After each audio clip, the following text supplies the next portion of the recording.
इसको जल्दी से। उत्कों में हमने आपका पादप उत्तक सारे पढ़ लिए थे और जंतु उत्कों में हमारी बातें चल रही थी और जंतु उत्कों में हमने उपकला उत्तक पढ़ लिया।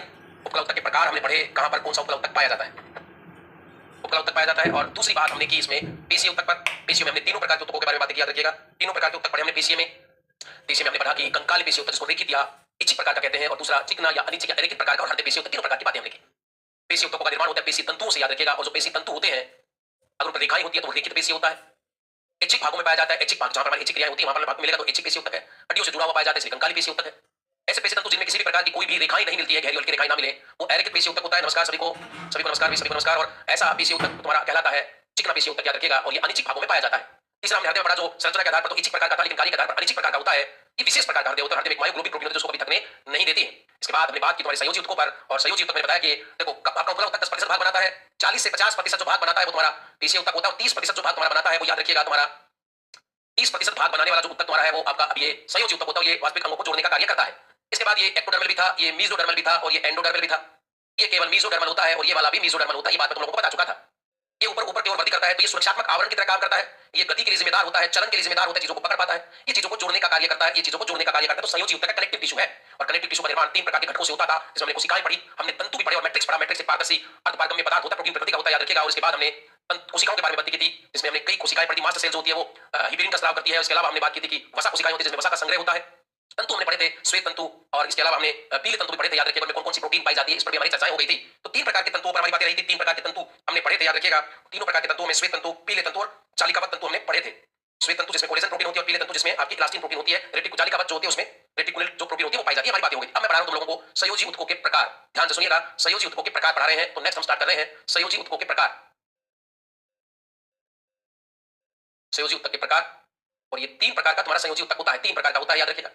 संयोजी उत्तक आपसे पूछे कितने प्रकार का है तो याद रखिएगा ये तीन प्रकार का होता है।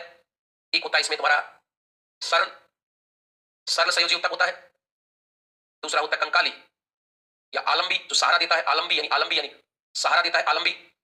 और तीसरा होता है तरल संयोजी उत्तक। तीन प्रकार का हो गया, सरल संयोजी उत्तक, कंकाली संयोजी उत्तक और तरल संयोजी उत्तक। तीन प्रकार का होता है। सभी को पाठ पूरा करूं भाई, सभी को नमस्कार। चलिए, तो तीन प्रकार का तुम्हारा संयोजी उत्तक है, सरल संयोजी उत्तक, कंकाली संयोजी उत्तक और तरल संयोजी उत्तक। जो सरल होता है वो आगे कई प्रकार का तुम्हें मिलेगा, कई प्रकार का तुम्हें मिलेगा। वायवीय होगा, ये वायवीय सरल संयोजी उत्तक, वायवीय सरल संयोजी उत्तक रहता है तुम्हारा। वसीय सरल संयोजी उत्तक रहता है तुम्हारा, वसीय सरल संयोजी उत्तक तुम्हारा रहता है, इसमें याद रखिएगा। इसके अलावा अगर हम बात करें श्वेत तंतु सरल उत्तक, श्वेत तंतु वाला रहता है, या मैं ये कहूं इसमें पीले तंतु वाला भी रहता है। आलंबी ये दो प्रकार का होता है, ये दो प्रकार का होता है। एक अस्थि होता है, हड्डियों वाला अस्थि होता है, और एक तुम्हारा उपास्थि होता है। अस्थि और उपास्थि प्रकार का। और तरल में आपको याद रखना है कि रक्त होता है। तो ये तीन प्रकार के तुम्हारे संयोजी उत्तक है। एक सरल संयोजी उत्तक है, एक कंकाली संयोजी उत्तक है, एक तरल संयोजी उत्तक है। सरल वाला चार प्रकार में रहेगा, वायवीय संयोजी उत्तक, वसीय संयोजी उत्तक, श्वेत तंतु संयोजी उत्तक और पीले तंतु संयोजी उत्तक। ये चार प्रकार का रहेगा। कंकाली वाला दो प्रकार का रहेगा, कंकाली वाला दो प्रकार का रहेगा, अस्थि और उपास्थि में। और तरल संयोजी उत्तक ये रक्त में रहेगा। संयोजी उत्तक कनेक्टिव टिश्यू है, कनेक्ट करता है, अंगों को जोड़ने का कार्य करता है, नाम से स्पष्ट हो रहा है। ऐसा उत्तक जो जोड़ने का काम करता है वो तुम्हारा तरल संयोजी उत्तक होता है। संयोजी उत्तक में हम बात करें तो ये शरीर के कुल भाग का 30% भाग बनाता है, 30% भाग बनाता है। और इंपोर्टेंट बात इसकी ये भी थी, याद रखिएगा, इसका निर्माण तीन प्रकार के घटकों से हो रहा था। तो इसमें सबसे पहले हम एक एक करके इनको पढ़ेंगे, एक एक करके इनको पढ़ेंगे। सरल संयोजी उत्तक की बात हम सबसे पहले करेंगे, याद रखना। सबसे पहले हम बात करते हैं सरल संयोजी उत्तक की। सरल संयोजी उत्तक की जो चार प्रकार से हम पढ़ने वाले हैं, याद रखिएगा। जो सरल संयोजी उत्तक होता है अंगों को जोड़ने का काम करता है, यह है संयोजी उत्तक, यह है संयोजी उत्तक, याद रखिएगा। यह संयोजी उत्तक अंगों को जोड़ने का काम करता है, अंगों को जोड़ने का कार्य करता है भाई, अंगों को जोड़ने का कार्य करता है। अगर आपसे पूछे कि कौन सा संयोजी उत्तक अंगों को जोड़ने का काम करता है तो सरल संयोजी उत्तक होता है, और यह निम्न प्रकार का होता है। यह निम्न प्रकार का है, निम्न प्रकार का होता है। चार प्रकार मैंने तो इसके बताए थे। पहला वायवीय सरल संयोजी उत्तक या वायवीय संयोजी उत्तक, यही वास्तविक जो वायवीय वाला होता है ना, वायवीय वाला, यही वास्तविक अंगों को जोड़ने का काम करता है। सरल क्या करता है, अंगों को जोड़ता है, और इसमें भी वास्तविक में जोड़ने का काम किसका होता है, वायवीय उत्तक का होता है, याद रखिएगा। यही वो उत्तक है जो वास्तविक रूप से अंगों को जोड़ने का काम करता है, यही सरल संयोजी उत्तक, यही सरल संयोजी उत्तक वास्तविक रूप से अंगों को जोड़ता है, वास्तविक रूप से अंगों को जोड़ने का कार्य करता है, जोड़ने का कार्य करता है, याद रखिए। तो कौन सा है भाई इसमें संयोजित, कनेक्टिव का मतलब जोड़ना है, और जोड़ने का काम कौन करता है, तो सरल संयोजित करता है। सरल में भी कौन करता है, तो वायवीय संयोजित करता है, जो अंगों को जोड़ने का काम करता है, वास्तविक रूप से अंगों को जोड़ने का काम यही होता है। और ये जो वायवीय सरल संयोजित होता है, इस उत्तक की पतली परत अंगों के चारों ओर, पतली परत अंगों के चारों ओर पाई जाती है, अंगों के चारों ओर पाई जाती है, चारों ओर पाई जाती है, याद रखना। इसी उत्तक की परत जो होती है वो अंगों के चारों ओर पाई जाती है, याद रखिएगा, अंगों के चारों ओर पाई जाती है। तो अगर आपसे पूछे कि कौन सा सरल संयोजी उत्तक जो है वो अंगों को जोड़ता है, परत पाई जाती है, ये पतली परत पाई जाती है जो अंगों को आपस में जोड़ती है, ये याद रखना, जो अंगों को आपस में जोड़ती है। बस तुम्हें इतनी सी बात याद रखनी, अंगों को आपस में जोड़ती है। तो ये हो गया तुम्हारा वायवीय उत्तक, अंगों को आपस में जोड़ती है। ये हो गया तुम्हारा पहला वायवीय उत्तक। और वायवीय में कौन सा? सरल संयोजी में वायवीय हो गया। तुम्हें अगर कोई कहे कि बताओ कौन सा संयोजी उत्तक वास्तविक रूप से को जोड़ता है, तो वायवीय, वायवीय सरल संयोजी उत्तक। इसके बाद होता है दूसरा वाला वसीय संयोजी उत्तक, वसीय संयोजी उत्तक या वसीय सरल संयोजी उत्तक। नाम से लग रहा है कि ये वसा वाला है, तो ये क्या करता है? अपने अंदर वसा का संग्रह करता है, अपने अंदर ये वसा का संग्रह करता है, याद रखिएगा। तो याद रखना, सीधी सी बात याद रखनी, यह संयोजी उत्तक, यह संयोजी उत्तक वसा का या तेल बूंदों का, ध्यान सुन लेना, तेल बूंदों का अपने अंदर संग्रह करता है, अपने अंदर संग्रह करता है, याद रखिएगा। इसको इंग्लिश में भी याद रखिएगा, एडिपोज उत्तक कहते हैं, इसको एडिपोज उत्तक भी कहा जाता है, इसे एडिपोज उत्तक कहते हैं। इसे यह संयोजी उत्तक वसा का या तेल बूंदों का अपने अंदर संग्रह करता है, त्वचा के नीचे पाया जाता है। यह त्वचा के नीचे पाया जाता है, त्वचा के नीचे पाया जाता है। इसको एडिपोज उत्तक भी कहते हैं, इसे एडिपोज उत्तक भी कहते हैं, इसे एडिपोज उत्तक भी कहते हैं, ये याद है। और इसकी मोटी परत महिलाओं में होती है, इसकी जो मोटी परत होती है वो महिलाओं में होती है, और महिलाओं में वसा का संग्रह ज्यादा होता है। और यही कारण होता है कि महिलाओं को ठंड कम लगती है, क्योंकि जो वसा होती है, ये जो वसा होती है ऊष्मा की कुछ अलग होती है, तो बाहर की ऊष्मा को अंदर नहीं जाने देती, अंदर वाली ऊष्मा को बाहर जाने देती। इस वजह से महिलाओं को गर्मी ज्यादा लगती है, क्योंकि महिलाओं की त्वचा के नीचे वसा की मोटी परत पाई जाती है। क्योंकि जो एडिपोज उत्तक होता है, वसीय संयोजी उत्तक होता है, ये अपने अंदर वसा का संग्रह कर लेता है, और वसा ऊष्मा की कुछ अलग होती है, ना तो ठंडी ऊष्मा को अंदर देती है, ना गर्म ऊष्मा को बाहर जाने देती है। इस वजह से महिलाओं को ठंड जो है वो कम लगती है, तो महिलाओं में इसकी मोटी परत पाई जाती है। महिलाओं में इसकी मोटी परत पाई जाती है। तो तुमने देखा होगा दिसंबर के महीने में भी महिलाएं शादियों में बिना स्वेटर और जैकेट के घूम लेती हैं, तो इसका कारण होता है कि एडिपोज उत्तकों में ज्यादा मात्रा में वसा का संग्रह कर लेती है, याद रखना। और वसा ऊष्मा की कुछ अलग होती है। इसके अलावा अगर तुमने देखा होगा हाथी हो गया तुम्हारा, हाथी और व्हेल, हाथी व्हेल वह ध्रुवीय जो भालू होते हैं, ध्रुवीय भालू के नीचे, त्वचा के नीचे, ध्रुवीय भालू यानी व्हेल, हाथी और ध्रुवीय भालू की त्वचा के नीचे मोटी वसा की परत मिलती है, मोटी वसा की परत मिलती है, वसा की परत मिलती है, याद रखिएगा, वसा की परत मिलती है, जिसे पल्बर कहते हैं। ये इंपॉर्टेंट है, जिसे पल्बर कहते हैं, याद रखना, पल्बर कहते हैं, पल्बर कहते हैं, जिसे क्या कहते हैं? पल्बर कहते हैं। तो बात कर रहे हैं तुम्हारे संयोजी उत्तकों की, ध्यान से सुनिएगा। संयोजी उत्तक तीन प्रकार के, पहला सरल संयोजी उत्तक जो अंगों को जोड़ने का काम करता है, और इसमें भी वायवीय वास्तविक रूप से अंगों को जोड़ता है। उस उत्तक की अंगों के चारों परत पाई जाती है, जैसे अंग आपस में जुड़े रहते हैं, जैसे सारे के सारे अंग आपस में जुड़े रहते, कनेक्ट रहते हैं। दूसरा वसीय उत्तक होता है जो वसा का संग्रह करता है अपने अंदर त्वचा के नीचे, और इस वजह से व्यक्ति भूखा रहता है। तुमने देखा होगा कि जो लोग या महिलाएं जो होती है वो व्रत करती है, जो व्रत करती है तो पूरे 24 घंटे भूखा रहना पड़ता है, लेकिन वास्तविकता में ऐसी व्रत महिलाएं हमारी करती नहीं है, लेकिन वास्तविकता जब व्रत करती है तो 24 घंटे भूखी रहती है, और जब 24 घंटे भूखी रहती है तो इसी वसा से जो शरीर में संग्रहित रहती है, उसी से वो ऊर्जा के रूप में उसको काम में लेती है। इसके अलावा हाथी और व्हेल में इसकी इस उत्तक की मोटी परत मिलेगी जो पल्बर कहलाती है, याद रखिएगा, जो पल्बर कहलाती है। इसके अलावा अगर इसमें बात करें हम तो श्वेत तंतु होते हैं, याद रखिएगा, श्वेत तंतु होते हैं। तो आप लोगों को मैंने बताया था कि तंतुओं से निर्माण भी होता है इसका मैंने बताया था। श्वेत तंतु क्या है? श्वेत तंतु तीसरा प्रकार इसी के अंदर का श्वेत तंतु, ये श्वेत तंतुओं का बना होता है, श्वेत तंतुओं का बना होता है, श्वेत तंतुओं का बना होता है। तथा कंडरा, मतलब अब याद रखना, लिगामेंट, लिगामेंट क्या होता है भाई? या मैं ये कहूं कि जो तुम्हारे हड्डी को हड्डी से जोड़ने वाला उत्तक होता है, या हड्डी को मांसपेशियों से जोड़ने वाला जो उत्तक होता है, इनके अंदर इसमें श्वेत तंतु पाए जाते हैं। तो अगला है श्वेत तंतु, आपका जो श्वेत तंतु उत्तक बोलेंगे इसको श्वेत तंतु संयोजी उत्तक। यह श्वेत तंतुओं का बना होता है, तथा इसमें सभी घटक पाए जाते हैं, तथा इसमें संयोजी उत्तक के सभी घटक पाए जाते हैं, संयोजी उत्तक के सभी घटक पाए जाते हैं, घटक पाए जाते हैं। यह कंडरा में पाया जाता है, कंडरा मतलब याद रखिएगा आपका, यह कंडरा में पाया जाता है। टेंडन जिसको बोलते हैं इंग्लिश में, टेंडन कंडरा में पाया जाता है, कंडरा में पाया जाता है। तो श्वेत तंतु उत्तक कहां पाया जाता है? कंडरा में पाया जाता है। कंडरा क्या है? ध्यान से सुनना, कंडरा मतलब टेंडन, टेंडन वो एक संयोजी उत्तक होता है जो हड्डियों को मांसपेशियों से जोड़ता है, मजबूत है क्योंकि ये श्वेत तंतु का बना होता है। और इसमें संयोजी उत्तक के सभी घटक, संयोजी उत्तक के तीन घटक मैंने तुम्हें बताए थे, कोशिकाएं बताई थी, तंतु बताए थे और मैट्रिक्स बताए थे। वो तीनों तंतु इसमें पाए जाते हैं, तीनों प्रकार के घटक इसमें पाए जाते हैं, और ये मजबूत होता है, और इसलिए मांसपेशियां हड्डियों से एक मजबूत उत्तक के द्वारा जुड़ी होती है, जिसे कंडरा कहते हैं। मैं लिख देता हूं नोट में यहां, कंडरा या टेंडन मांसपेशियों को यानी पेशी उत्तक को हड्डियों से जोड़ता है, मांसपेशियों को हड्डियों से जोड़ता है, मांसपेशियों को हड्डियों से जोड़ता है, याद रखिएगा। ये बात आपको याद, ये बहुत बात है कि कौन सा ऐसा उत्तक है। थैंक यू सुमीर खान, धन्यवाद, बहुत बहुत धन्यवाद आपका। ध्यान से सुनिएगा, श्वेत तंतु उत्तक जो होते हैं, यह श्वेत तंतुओं का बना होता है। आपको पता होना चाहिए कि श्वेत तंतुओं में एक प्रोटीन मैंने तुम लोगों को बताई थी, अगर आपको याद हो तो मैंने कल तुम्हें श्वेत तंतु करवाए थे, तो मैंने उसमें तुम्हें एक प्रोटीन बताई थी, और उस प्रोटीन का नाम था कोलेजन नाम की प्रोटीन। और इसी कोलेजन प्रोटीन से ही तो तुम्हारे ये टेंडन बने होते हैं, और इस वजह से तुम्हारी हड्डियां मांसपेशियों से एक मजबूत उत्तक के द्वारा जुड़ी होती है। तो ये बात आपको याद रखनी है। अगला पीला तंतु उत्तक होता है, जो पीला तंतु उत्तक होता है, ये भी संयोजी उत्तक है। यह पीले तंतुओं का बना होता है, पीले तंतुओं का बना होता है, पीले तंतुओं का बना होता है। और मैंने आप लोगों को बताया था कि पीले तंतुओं में इलास्टिन नाम की प्रोटीन पाई जाती है। इलास्टिन मतलब जिसमें इलास्टिसिटी का गुण होता है, इलास्टिसिटी का गुण होता है वो वाला। यह पीले तंतुओं का बना होता है, यह पीले तंतुओं का बना होता है। और इसमें अगर मैं बात करूं यहां पर तो ध्यान से सुनना, तो मैंने आपको बताया था कि जो तुम्हारे पीले तंतु होते हैं, पीले तंतु उसमें पाई जाती है इलास्टिन, और इलास्टिन होगा तो उसमें क्या होगा? इलास्टिसिटी का गुण होगा, इलास्टिसिटी का गुण होगा, इसमें इस प्रकार फैलने की ताकत होगी इस प्रकार। तो यह पीले तंतुओं का बना होता है, और यह अत्यधिक लचीला होता है। यह अत्यधिक लचीला होता है, अत्यधिक लचीला होता है, अत्यधिक लचीला होता है, याद रखना, अत्यधिक लचीला होता है। तथा अब जो बात है वो इंपॉर्टेंट है, ध्यान सुनना। तुम्हारी दो हड्डियां आपस में जहां भी हड्डी है, जहां भी हड्डियों के जोड़ होते हैं, उस हड्डियों के जोड़ में एक गद्दीनुमा संरचना पाई जाती है, एक गद्दीनुमा संरचना मिलती है और वो गद्दीनुमा संरचना कहलाती है लिगामेंट। क्या कहलाती है? लिगामेंट। स्नायु जिसे कहते हैं, तथा स्नायु यानी लिगामेंट इसी के बने होते हैं। लिगामेंट स्नायु इसी उत्तक के बने होते हैं, इसी उत्तक के बने होते हैं, इसी उत्तक के बने होते हैं, याद रखना। तो यह पीले तत्वों का बना होता है, अत्यधिक लचीला, क्योंकि इसमें इलास्टिन प्रोटीन पाई जाती है। सोनू जीवा फास्ट कोई नहीं करता है, याद रखिएगा, मैं फिर रिपीट कर रहा हूं। जिन कन्याओं को लग रहा है कि वो फास्ट करती है तो वो भ्रम में जी रही है। फास्ट का मतलब होता है कि तुम्हें 24 घंटे कुछ नहीं खाना होता, 24 घंटे कुछ नहीं खाना होता है। रात का भोजन किया हुआ है, अगले दिन सुबह तुम्हारा फास्ट शुरू होता है, 7 बजे 8 बजे तुम्हारा फास्ट शुरू होगा। रात का भोजन किया उसके बाद कुछ नहीं खाना, क्योंकि 15-20 घंटे ऊर्जा तुम्हें कार्बोहाइड्रेट रात का भोजन किया उससे मिल जाएगी। उसके बाद तुम्हारा फास्ट शुरू होता है, अगले दिन तक तुम्हें कुछ नहीं खाना होता, वो फास्ट होता है। हमारे भारतीय समाज में तुम लोगों ने देखा होगा कि तुम लोग जब फास्ट करते हो, 3 दिन जब फास्ट किए होंगे तो सुबह 8 बजे तुम लगते हो खाना खाने के लिए, 8 बजे तुम सलाद खाते हो, फिर 10 बजे ये दूध का गिलास, 12 बजे आपका आलू का हलवा, ब्रेड का हलवा, इतना कुछ खा लेते हैं हम। फास्ट का मतलब होता है कि हमें कुछ नहीं खाना, कुछ भी, केवल पानी पर ही निर्भर रहना है, वो होता है फास्ट करना। भारतीय समाज में फास्ट एक केवल विलुप्त रह गए हैं, क्योंकि हमारे पूर्वज जो थे, हमारी दादियों तक ही सीमित था ये फास्ट। इसके बाद भी फास्ट खत्म हो चुका है आपका। केवल हमारी दादियां वास्तविकता में फास्ट किया करती, नानी फास्ट किया करती थी। इसके बाद मम्मी और हमारे जो अर्धांगिनियां हैं वो कोई व्रत नहीं करती है, याद रखिएगा, कोई व्रत नहीं करती है। तो इस उत्तक के बने होते हैं पीले तत्वों के, तो स्नायु इसी के बने होते हैं। स्नायु क्या है, ध्यान से सुनना। स्नायु की अगर मैं बात करूं, लिगामेंट की बात करूं, तो हड्डी को हड्डी से जोड़ने वाला उत्तक होता है, हड्डी को हड्डी से जोड़ने वाला उत्तक है। तो अगर आपसे पूछे कि स्नायु क्या है, नोट लिख रहा हूं, नोट। जो तुम्हारा लिगामेंट होते हैं, लिगामेंट, लिगामेंट हड्डी को हड्डी से जोड़ने वाला उत्तक, हड्डी को हड्डी से जोड़ने वाला उत्तक।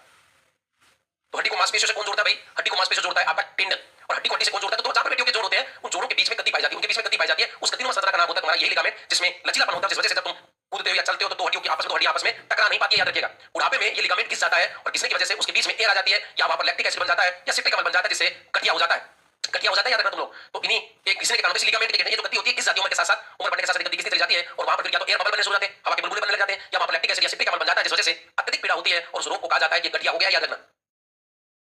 तो ये है कहानी।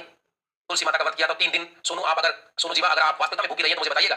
मैं मान ही नहीं सकता कि इस पृथ्वी पर कोई व्यक्ति जो गृहस्थी वाला है, व्रत कर रहा है, वो 3-3 दिन तक भूखा रह जाए। मैं मान नहीं सकता, क्योंकि मैं भी इस पृथ्वी लोक का प्राणी हूं और मैं भी गृहस्थी वाला व्यक्ति हूं। 3 दिन तो आप भूखी नहीं रही होंगी, आपने फास्ट जरूर किया होगा माता के नाम पर, लेकिन आप भूखी नहीं रही थी, कुछ ना कुछ आप खा रही थी, याद रख लीजिएगा। चलिए आगे बढ़ा रहा हूं बातों को। लिगामेंट हड्डी को हड्डी से जोड़ने वाला उत्तक होता है।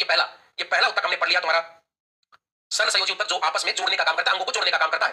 पहला हमने पढ़ा इसमें वायवीय, जो वास्तविकता में अंगों को जोड़ता है, इसके पत्त पाए जाते हैं सभी अंगों के चारों, तो सभी अंग आपस में कनेक्ट रहते हैं। दूसरा हमने पढ़ा वसा, जैसे वसा का संग्रह होता है, इस वजह से हमारे वसा के नीचे पाया जाता है, वसा का संग्रह कर लेते हैं, जो हमारे अंदर ऊर्जा का संग्रह होता है, वसा ऊर्जा के रूप में संग्रहित रहती है हमारे वसा के नीचे। इसके बाद बहुत बढ़िया, अगर आपने ऐसा नहीं खाया तो आप इस पृथ्वी लोक की ऐसे जीव अपवाद है, इस पृथ्वी की एक ऐसी अपवाद है जिसने 3 दिन तक व्रत किया, कुछ नहीं खाया। सलूट है आप लोगों को, इस प्रकार की घटनाएं आप करती है तो। फ्रूट भी नहीं खाया, लगता नहीं है मुझे ऐसा, बाकी अगर आपने ऐसा किया है तो आप वास्तविकता में इस पृथ्वी लोक की एक अलग ही प्राणी है। बाकी इस पृथ्वी लोक पर कोई व्यक्ति आज की तारीख में व्रत नहीं करता है। इसके बाद हमने बात की वायवीय के बाद हमने बात की तुम्हारे वसीय संयोजी उत्तकों पर। हमने वसीय को पढ़ने के बाद हमने श्वेत तंतु बताया। ये जो श्वेत तंतु, अगर पूछे कंडरा कौन से उत्तक का बना होता है, श्वेत तंतु उत्तक का बना होता है। लिगामेंट किसका बना होता है? तो पीला तंतुओं का बना होता है। तो ये पहला उत्तक तुम्हारा, तो जोड़ने का काम कर रहे हैं, ये भी जोड़ने का काम कर रहे हैं। इसके बाद है तुम्हारा आलंबी या कंकाली उत्तक। दूसरा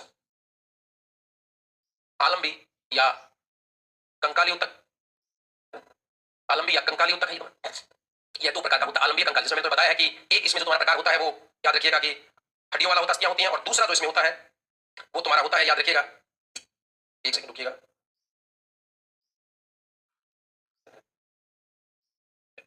एक हड्डियां होती हैं और दूसरा तुम्हारा उपास्थि। ये 2 प्रकार का होता है, ध्यान सुनना। यह शरीर का कंकाल बनाता है, यह संयोजी उत्तक, यह संयोजी उत्तक शरीर का आंतरिक कंकाल बनाता है, शरीर का आंतरिक कंकाल बनाता है,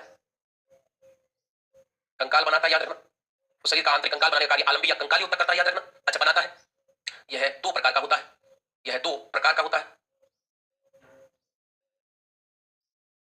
यह 2 प्रकार का होता है। पहला, इसमें तुम्हारा अस्थि, बोन्स, अस्थि या बोन।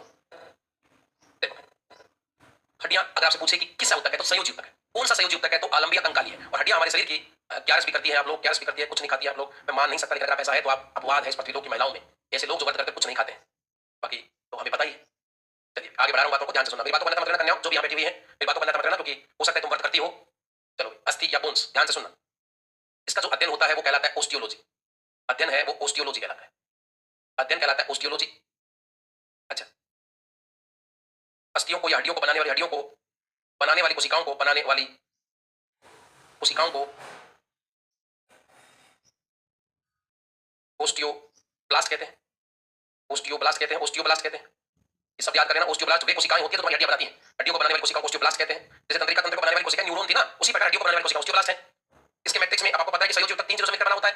पहला याद रखिएगा आप लोग, पहला इसमें होता है मैट्रिक्स, फिर कोशिकाएं और तंतु। तो इसके जो मैट्रिक्स होता है, इसके मैट्रिक्स में मतलब हड्डियों के मैट्रिक्स में, हड्डियों के इसके मैट्रिक्स में कैल्शियम व फॉस्फेट आयन पाए जाते हैं, कैल्शियम व फॉस्फेट आयन पाए जाते हैं, कैल्शियम फॉस्फेट आयन पाए जाते हैं, कैल्शियम व फॉस्फेट आयन पाए जाते हैं, जिससे ये अत्यधिक कठोर होता है। हड्डियां कठोर होती है, लचीलापन भी होता है। ध्यान से सुनना मेरे शब्दों को, हड्डियां कठोर होती है, लचीलापन भी होता है, क्योंकि इसमें कैल्शियम बैठा होता है। भाई ये रहा कैल्शियम, ये कठोरता भी देता है और लचीलापन भी देता है। तुम्हारी हड्डियों में लचीलापन होता है, तुम्हारी हड्डियां प्योर कठोर नहीं होती है, पूर्ण ठोस नहीं होती, कठोर तो है, लचीलापन भी है, क्योंकि कैल्शियम बैठा होता है। इसके मैट्रिक्स में कैल्शियम व फॉस्फेट आयन पाए जाते हैं, जिससे ये कठोर होता है, जिससे ये अत्यधिक कठोर होता है, जिससे यह अत्यधिक कठोर होती है,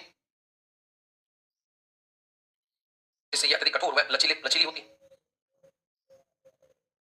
ये याद रखना। इसके मैट्रिक्स में कौन से आयन मिलेंगे? कैल्शियम फॉस्फेट आयन, या मैं इसको लवण लवण लिख देते साथ में, आयन या लवण, कैल्शियम फॉस्फेट आयन या लवण पाए जाते हैं, जिससे अत्यधिक लचीली या कठोर होती है। ये याद रखना। कई बार प्रश्न पूछा जाता है कि हड्डियां कठोर क्यों होती है? क्योंकि इसमें लवण पाए जाते हैं। कौन से लवण पाए जाते हैं? कैल्शियम और फॉस्फेट आयन वाले या लवण पाए जाते हैं, कैल्शियम फॉस्फेट लवण पाए जाते हैं, जिससे अत्यधिक कठोर होती है। दो चार बातें और कर लेते हैं इसके बारे में, ध्यान सुनना। संख्या की बात कर लेते हैं हड्डियों में। तो संख्या क्या है? ध्यान से सुनना।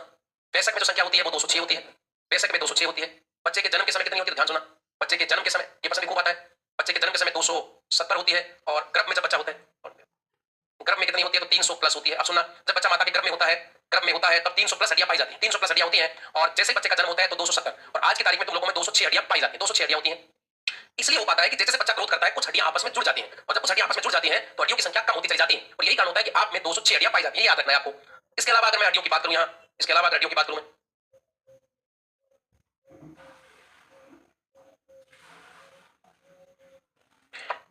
इसके अलावा अगर मैं बात करूं, ध्यान सुनिएगा, तो हड्डियों में तुम्हें एक प्रोटीन भी पूछ लेते हैं कि हड्डियों में कौन सी प्रोटीन पाई जाती है। तो ओसिन, हालांकि आपके पेपर में नहीं आता, वैसे मैं करवा रहा हूं तुम्हें ओसिन। अब जो बात पूछूंगा, अब जो बात लिखूंगा वो याद रखना। हड्डियों में कैल्शियम जो आयन होता है, कैल्शियम आयन की जांच के लिए बीएमडी ये याद रखना है। तुम्हारे लेवल का प्रश्न है, बोन मिनरल डेंसिटी टेस्ट करवाया जाता है, बोन मिनरल डेंसिटी टेस्ट करवाया जाता है। हड्डियों में कैल्शियम आयन की जांच के लिए बीएमडी जांच होती है, के लिए बीएमडी जांच होती है, जांच का टेस्ट करवाया जाता है, करवाया जाता है। ये टेस्ट होता है। ये प्रश्न आता है कि बीएमडी का संबंध किससे है? तो याद रखना हड्डियों से। हड्डियों में बोन मिनरल, मिनरल कौन सा? भाई कैल्शियम है। अगर इस आयन की मात्रा हड्डियों में कम होती है तो हड्डियों में दर्द रहता है, मांसपेशियों में दर्द रहता है। तो उम्र किस पड़ाव में, जब तुम बुढ़ापे की ओर अग्रसर हो जाओगे 50 साल के आसपास, तो याद रखना हड्डियों में और मांसपेशियों में दर्द रहता है। कन्याओं में दर्द ज्यादा आता है, याद रखना महिलाओं में दर्द ज्यादा आता है। इसका कारण होता है कि महिलाएं अपना आधा कैल्शियम अपने बच्चों को दे देती है, और जब वो आधा कैल्शियम अपने बच्चों को दे देती है तो उनमें कैल्शियम की कमी आ जाती है, और उम्र के पड़ाव में जब धीरे धीरे बुढ़ापे हो जाती है तो वो कैल्शियम जो कम हुआ, कैल्शियम जवानी में कम हो चुका था, क्योंकि बच्चों को दे दिया गया था, और हमने बच्चों को देने के बाद उस कैल्शियम की पूर्ति हमने नहीं की, तो बुढ़ापे में वो कैल्शियम तुम्हें तंग करता है और पैरों में दर्द रहता है, क्योंकि उस समय तुम सासू बन जाती हो, और फिर तुम लोगों को लगता है कि हमारी बहू दबाए, बहू तो तैयारी कर रही होंगी उस समय भी, तो कौन दबाएगा? फिर इस दुनिया में पृथ्वी लोग पर बहुओं से पूरी औरतें इस दुनिया में नहीं होंगी, याद रखिएगा। और सासू से पूरी इसलिए नहीं होंगी क्योंकि सासू बेचारे पैर दर्द करेंगे, वो भी सही अपनी जगह, और बहुएं जो है वो तैयारी करेंगे, कहीं काम लगी होंगी, वो भी अपनी जगह सही होंगी। तो इसलिए पुराने जमाने की औरतों को देखो, वो हमेशा सेवैया खाती थी, जी भरकर सेवैया खाती थी, सेवैया बनाती थी। वो बारिश के या जून के महीने में जब दिन बहुत बड़े हुआ करते थे तो महिलाएं 5 साल इकट्ठी होकर सेवैया निकालती थी, और फिर वो जी भरकर दूध में डालकर सेवैया खाती थी, जो कि कैल्शियम की पूर्ति होती है। तो जब भी बुढ़ापे में तुम्हारी इस प्रकार की दिक्कत आए तो एक जांच होगी, जिसे हम पीएमडी टेस्ट कहेंगे। दो बातें मैं और तुम्हें बताऊंगा हड्डियों के लिए। एक मैं रोग करवा रहा हूं या काउट, ध्यान सुनना। एक मैं अगले पेज पे चलूं या इसी पेज पे करवा देता हूं, ध्यान से सुनो। हड्डियों के जोड़ों में, हड्डियों के जोड़ों में, हड्डियों के जोड़ों में, हड्डियों के जोड़ों में यूरिक अम्ल जमा हो जाने से, जमा होने से आर्थराइटिस या काउट यानी होने से आर्थराइटिस, आर्थराइटिस, इसको गठिया कहते हैं। आर्थराइटिस मतलब गठिया रोग हो जाता है, आर्थराइटिस मतलब गठिया रोग हो जाता है, गठिया रोग हो जाता है। इसी प्रकार एक रोग और है, हड्डियों के जोड़ों में सिट्रिक अम्ल जमा होने से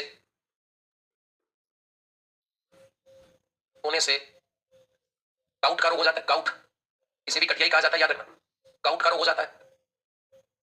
ये दोनों बातें आपको याद रखनी है कि हड्डियों से संबंधित बात होती है। विटामिन डी की कमी से, विटामिन डी की कमी से बच्चों में रिकेट्स तथा बड़ों में ओस्टियोमेलेसिया नामक रोग हो जाता है, रोग हो जाता है। ये बात आपको याद रखनी है। हड्डियों में एक गुहा पाई जाती है, अगली बात लिख रहा हूं, ध्यान सुना। ये रोग की कहानी होगी हड्डियों वाले। हड्डियों में एक गुहा, मतलब चेंबर मिलता है हड्डियों के बीच में, गुहा पाई जाती है जहां अस्थि मज्जा, जिसमें एक द्रव भरा होता है, जिसमें एक द्रव भरा होता है, जिसमें एक द्रव भरा होता है, जिसमें एक द्रव भरा होता है, जिसे जिसे अस्थि मज्जा कहते हैं, अस्थि मज्जा कहते हैं, बोन मेरो कहते हैं, अस्थि मज्जा कहते हैं। ये देखो, तो ये बातें आपको हड्डियों के लिए याद रखनी है। क्या पढ़ा हमने? संख्या बता दी आप लोगों को। वैसे में 206 बच्चों के जन्म, बच्चे के समय नहीं, बच्चे के जन्म के समय भाई, ये बच्चे के जन्म के समय होती है, बच्चे के जन्म के समय, बच्चे के जन्म के समय होती है 270 और बच्चा जब माता के गर्भ में होता है तो कहते हैं भ्रूण में होती है 206। याद रखना, प्रोटीन होती है ओसी। हड्डियों में कैल्शियम आयन की जांच के लिए पीएमडी टेस्ट करवाया जाता है। हड्डियों के जोड़ों में यूरिक अम्ल जमा हो जाए तो आर्थराइटिस गठिया हो जाता है, भयंकर वाला दर्द होता है, इतना भयंकर दर्द होता है कि व्यक्ति बैठ नहीं पाता है, अगर इस जगह बैठ सॉरी खड़ा नहीं हो पाता है, और अगर इस जगह बैठ गया तो वहीं बैठा रह जाता है। याद रखिएगा तुम लोग। इसी प्रकार अगर तुम्हारी हड्डियों के जोड़ों में सिट्रिक अम्ल बन जाता है, ये तुम्हारा सिट्रिक अम्ल, अगर ये अम्ल बन जाता है तो कहोगे ये भी गठिया का रोग हो जाता है। विटामिन डी की कमी से बच्चों में रिकेट्स, हड्डियां कमजोर हो जाती है, हड्डियां कमजोर हो जाती है। याद रखिएगा। और बड़ों में ओस्टियोमेलेसिया नाम का रोग हो जाता है, इसमें भी हड्डियां कमजोर हो जाती है। इसमें हड्डियां दोनों में हड्डियां कमजोर हो जाती है और हल्का सा दाब लगने से हड्डियां टूट भी जाती है। हड्डियों में गुहा पाया जाता है जिसमें एक द्रव भरा होता है जिसे अस्थि मज्जा बोन मैरो कहते हैं। इसमें रक्त कणिकाओं मतलब आरबीसी डब्ल्यूबीसी और प्लेटों का निर्माण होता है। इसमें रक्त कणिकाओं का निर्माण होता है, रक्त कणिकाओं का निर्माण होता है। याद रखिएगा, रक्त कणिकाओं का निर्माण होता है, इसी में रक्त कणिकाओं का निर्माण होता है। याद रखिएगा, इसमें रक्त कणिकाओं का निर्माण होता है। तो ये है तुम्हारी, याद रखिएगा, ये है तुम्हारी हड्डियों में गुहा पाई जाती है जिसमें एक द्रव भरा होता है जिसे अस्थि मज्जा कहते हैं और इसमें रक्त कणिकाओं का निर्माण होता है। याद रखिएगा। तो ये हो गया तुम्हारी हड्डियों की कहानी, ये हो गई तुम्हारी हड्डियों की कहानी। और इसके बाद अगर मैं बात करूं तो हड्डियों के बाद तुम्हारा उपास्थि। तो अगर अपने हाथ कान पे रखो तुम लोग, ये जो बाह्य कर्ण पिन्ना है ना, ये वाली, ये कोई हड्डी नहीं है लेकिन हड्डी के जैसा एक मजबूत ऊतक है और इसका नाम होता है उपास्थि, कार्टिलेज। ये तुम्हें अगर यहाँ पर श्वास ले दिख रही होगी, हाथ दबा के देखो आप, ये हड्डी नहीं है, ये हड्डी नहीं है, ये उपास्थि है। नाक के डंठल देखिए आप, ये उपास्थि। तो याद रखिएगा, ये जो उपास्थि होती है कार्टिलेज कहा जाता है और ये एक प्रकार का संयोजी ऊतक होता है तुम्हारा, ये एक संयोजी ऊतक होता है। और इसके अंदर अगर हम बात करें, हड्डी जितना मजबूत ऊतक तो नहीं होता, हड्डी जितना मजबूत होता है हड्डी के बराबर का ऊतक होता है। तो बात करते हैं उपास्थि की। तो इसका अध्ययन अगर तुम्हें पूछे, अध्ययन पूछे कि क्या होता है, तो कॉन्ड्रियोलॉजी होता है। कॉन्ड्रियोलॉजी होता है, अध्ययन क्या कहलाता है, कॉन्ड्रियोलॉजी कहलाता है। वो जो कोशिकाएं होती हैं, कोशिकाएं जो तुम्हारी हड्डियां बनाती हैं उसको कॉन्ड्रियोब्लास्ट कहते हैं, कॉन्ड्रियोब्लास्ट कहते हैं, कॉन्ड्रियोब्लास्ट कहते हैं, कॉन्ड्रियोब्लास्ट कहते हैं। कोशिकाएं जो तुम्हारी उपास्थि बनाती है उसे कॉन्ड्रियोब्लास्ट कहते हैं। कौन सी प्रोटीन पाई जाती है, तो याद रखना, इसमें जो प्रोटीन पाई जाती है वो कॉन्ड्रीन पाई जाती है, कॉन्ड्रीन पाई जाती है। हड्डी के जैसा एक मजबूत ऊतक होता है, यही लिख देता हूं ऊपर, हड्डी के जैसा मजबूत संयोजी ऊतक। तो कॉन्ड्रीन प्रोटीन इसमें पाई जाती है। ये 3 प्रकार का होता है। अगर आपसे पूछे कितने प्रकार का है तो याद रखिएगा 3 प्रकार का होता है, 3 प्रकार का होता है। यह 3 प्रकार का होता है, याद रखना। या उपास्थि डायरेक्ट तो उपास्थि 3 प्रकार की होती है। उपास्थि ऊतक 3 प्रकार का होता है। पहला है काचार उपास्थि, पहला है काचार। पहला तुम्हारा काचार उपास्थि होती है जिसे हाइलिन कहते हैं, हाइलिन उपास्थि कहा जाता है, हाइलिन कार्टिलेज कहा जाता है, हाइलिन कार्टिलेज कहा जाता है इसे। ये काचार उपास्थि होती है, हाइलिन वाला कहते हैं, याद रखिएगा, हाइलिन कार्टिलेज होता है ये। और ये जो काचार उपास्थि होती है तो ये देखना, ये निम्न भागों में पाई जाती है, ये निम्न भागों में पाई जाती है। काचार उपास्थि ये निम्न भागों में पाई जाती है, निम्न भागों में पाई जाती है। कहां-कहां मिलेगी काचार उपास्थि तुम्हें, तो नासापट में पाई जाती है। नासापट, नासापट का मतलब होता है जो नाक के बीच का, ये जो उंगली घुमाते हो तो नाक में इसके बीच जो सेप्टम होता है, बीच वाला जो दोनों को अलग करता है वो जो सेप्टम होता है नासापट, नासापट में ये पाया जाता है। इसके अलावा अगर देखें तो श्वास नली, यानी कट तुम्हारा लेरिंग्स में पाया जाता है। कट किसका बना होता है, काचार उपास्थि का बना होता है। अगर आपसे पूछे कट किसका बना हुआ है, काचार उपास्थि का बना हुआ है। इसके अलावा अगर पूछे, ज्यादा दिन भूखे रहने से मरते तो नहीं है, ये बात निर्भर करती है कि आप में कितनी वसा का संचय है।